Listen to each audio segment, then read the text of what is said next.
কাছে বিপুল পরিমাণে বিস্ফোরক উদ্ধার হচ্ছে। 360 কেজি বিস্ফোরক, 360 কেজি বিস্ফোরক দিল্লি থেকে কিভাবে ধরা পড়লো?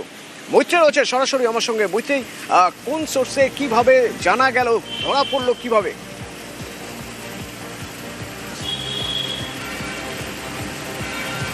দেখো, এই ঘটনার সূত্রপাত কয়েকদিন আগে, এবং যেখানে জম্মু কাশ্মীর পুলিশ একজন চিকিৎসককে, যিনি জিএমসি মেডিকেল কলেজে যে চিকিৎসক রেসিডেন্ট ডক্টর হিসেবে কাজ করত, সেই গ্রেপ্তার করা হয় সাহারানপুর থেকে উত্তরপ্রদেশে।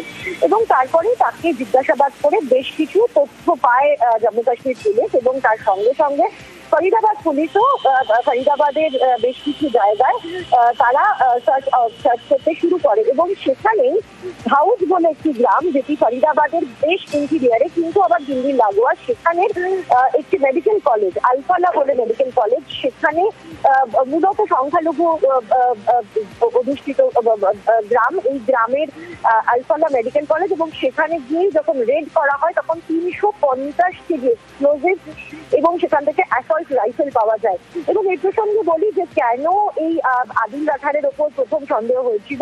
আদিল রাঠারকে সিসিটিভি ফুটেজে দেখা গিয়েছিল জৈশে মোহাম্মদের হয়ে পোস্টার লাগাতে, এবং সেই পোস্টার দেখে যখন জিএমসি মেডিকেল কলেজে গিয়ে তার লকার সার্চ করা হয় সেখান থেকে AK-47 পাওয়া যায়। এবং তারপর তারা জম্মু কাশ্মীর পুলিশ জানতে পারে যে এই আদিল সে এখন সাহারানপুরের একটি মেডিকেল কলেজে সে কাজ করছে, এবং সেখানে গিয়েই তাকে গ্রেপ্তার করে এবং তারপরেই তাকে জিজ্ঞাসাবাদ করে এই খবর পাওয়া যায়। এখনো পর্যন্ত ফরিদাবাদ পুলিশের তরফ থেকে যেটা জানানো হচ্ছে যে তারা এই গোটা বিষয়টা, তাদের যে অপারেশন, সেই অপারেশন এখনো চলছে। ডক্টর মুজাম্মিল বলে আরো এক ডাক্তারকে গ্রেপ্তার করা হয়েছে। এবং যেটা প্রাইমারি ক্রাইম ব্যুরো মনে করছে, এবং ফরিদাবাদ পুলিশের যে ক্রাইম ব্যুরো রয়েছে তারা মনে করছে যে এটা কোনো বড় চক্রান্তের অংশ, এবং সেখানে দিল্লির ওপর কোনো একটি হামলার ছক করছিল, এবং এরা স্লিপার সেল হিসাবেই কাজ করত।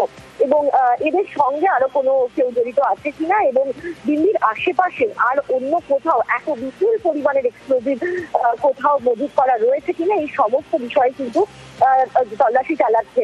তোমার মনে থাকবে যে কিছুদিন আগেই কিন্তু দিল্লি থেকে আইসিসের এক অ্যাসোসিয়েটকে গ্রেপ্তার করা হয়েছিল, দিল্লি এবং বেঙ্গালুরু থেকে। তাদেরও কিন্তু দিল্লিতে নাশকতা করার একটা ছক ছিল।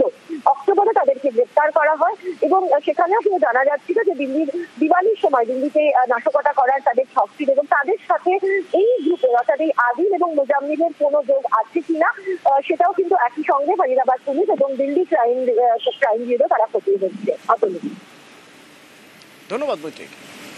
फरीदाबाद पुलिस, हरियाणा पुलिस और J&K पुलिस का एक जॉइंट ऑपरेशन जारी था। एक्यूज को पहले यहाँ से पकड़ा गया था जिसका नाम है डॉक्टर मुजम्मिल, और इस पे आगे कार्रवाई करते हुए जो है कल जो है रेड्स की गई, और जिसमें रेड्स के दौरान यहाँ पे लगभग 360 kg के आसपास इन्फ्लेमेबल मटेरियल है जो कि संभावित अमोनियम नाइट्रेट है।